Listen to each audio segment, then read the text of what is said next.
दिल के बनावे के पड़ी रामदेव बाबा से कह के। दवा दिल के बनावे के पड़ी रामदेव बाबा से कह के।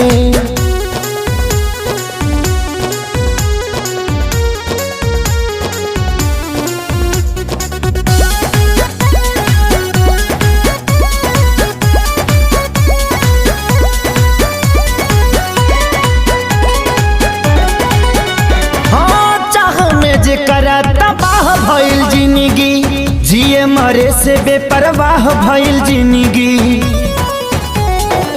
चाह में जेकरा तबाह भइल जिंदगी जिए मरे से बेपरवाह भइल जिंदगी। जेकरा खातिर सब कुछ कइनी ओकर नजर में बाबुर भइनी। दिल के गिरल दीवार हमर ढाह के हो गिरल ढाह के।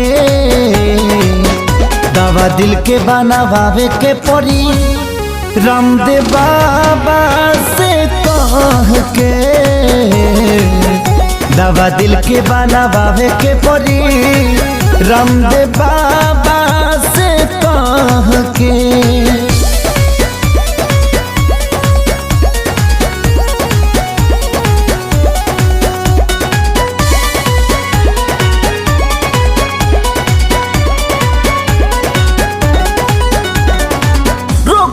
ऐसन वियोग के धरैलस जहर भी खैनी असर नाही कैलस।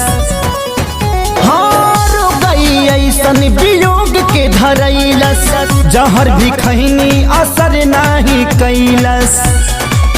मर चाहे मर ना पाई जिए देवे ना जुदाई। याद हलचल आवेला रही